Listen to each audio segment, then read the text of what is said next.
النهارده في ميسرة جروب زي ما وعدناكم في احدى الورش بتاعتنا في البدرشين للاخشاب والموبيليا.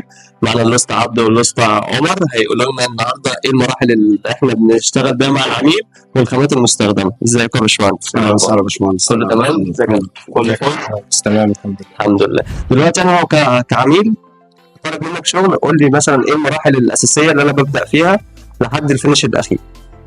هي المراحل الأساسية اللي احنا بنبدأ فيها الأول بنبدأ مع العميل في اختيار الشغل اللي هو بيحدده وبيكون محتاج الشكل أو الديزاين اللي هو بيبدأ بيه الأول هو عايز إيه، علشان من خلال الشكل أو الديزاين اللي هو بيختاره أنا ببدأ أحدد خاماتي، ببدء أحدد الرينج بتاعي، السعر، ببدأ أحط له البادجت اللي هو هيشتغل مثلا خامات إيه أو يحط له سعر كام. يعني بحاول أحدد تكلفتي وتكلفة شغلي من خلال العميل نفسه. جميل. يعني انا ببدا احدد المراحل اللي انا هشتغل عليها.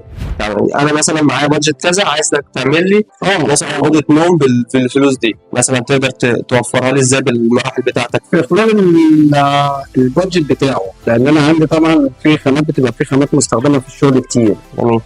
في خامات مستخدمه في الشغل كتير. تفاوت الخامات طبعا، تفاوت الاسعار، ده طبعا بيبقى بيدي مرحله للثانيه للثالثه، فبيبقى فيه تفاوت في الاسعار. انما الشكل او الفينش الشغل عامه ده بيكون بتاعنا احنا هنا في الورشه، احنا بنقدر نسلم العميل الديزاين او الشكل اللي هو عايزه على حسب تكلفه العميل نفسه. تمام. يعني انا على حسب البادجت بتاعي حضرتك تقدر تطلع بيها الشغل النهائي من البادجت اللي انا مديها. البادجت اللي هو بيكون بالفلوس اللي هو بيكون محددها، انا بقدر من خلالها اقدر احدد له الخامه اللي هو هيشتغل عليها هتكون ايه، وفي نفس الوقت هديله الفينش اللي هو يكون محتاجه، ايه اللي ينفع او ايه اللي ممكن احنا نعدله. تمام، الله ينور. طب حضرتك تقدر تقول لي ايه الخامات اللي انا ممكن استخدمها في الاخشاب حضرتك في الورشه هنا؟ ان شاء الله احنا بنشتغل بالكونتر ماشي بانواعه، وبنشتغل بالخامه سيه روسي كابلكاشات وكوري، وبنشتغل برضه بالابلكاشات الام دي اف، على حسب ده كله على حسب العميل. فجميع انواع الخامات احنا بنشتغل بيها، والخشب كخشب سويدي. بالنسبه برضه كل حاجه في الخامات احنا شغالين بيها من الام دي اف للكونتر لكله احنا شغالين بيه.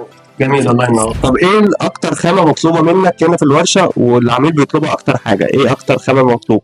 لا هو كله مطلوب، يعني الحمد لله احنا شغالين بكل انواع الخامات. ككونتر موجود، كالام دي اف موجود، كالابلكاش ستوري بقى الروسي برضه موجود. فكله ان شاء الله الحمد لله شغالين بيه. جميل، الله ينور. طيب في معارض تقدر تقول لنا ايه الشغل اللي ممكن يستخدمه في المراحل بتاعته؟ طب هنا خشب ابيض، طب هنا لون، طيب ايه الحاجات اللي تقدر تعملها للعميل وتقدر تقدمها له كم مرحله وكم طريقه شغل؟ عندي هنا في الورشه اغلبيه الشغل اللي بيكون موجود بيبقى شغل موجود ابيض، مش مدهون، مش متشطب. يعني العميل بيجي بيبقى مختار مثلا ديزاين معين، بنرجع بعد كده لموضوع اختيار الالوان، فهو بيبقى فيه لون معين او درجه معينه او على حسب الفينش اللي هو بيكون عايزه. انا برضو بقدر احدد له الشكل النهائي للشغل وهو هيكون عايز ايه، درجه البين، درجه الفينش في التشطيب. مثلا ممكن انا عايز يشطب الشغل مط، عايز يشطبه لامع، عايز يشطبه نص لامع، ده بيبقى فينش التشطيب. انما بالنسبه للنجاره بيبقى عندي هنا بيبدا العميل لما بيجي بيشوف مراحل الشغل، بيبدا يشوف مراحل الشغل من وهي خامات لسه موجوده قبل التقطيع، وقت التقطيع وقت الشغل. فالعميل بيقدر يجينا ويشرفنا في اي وقت، بيشوف خاماته وبيشوف حاجته مرحله مرحله في خلال التشطيب وفي خلال التصنيع نفسه.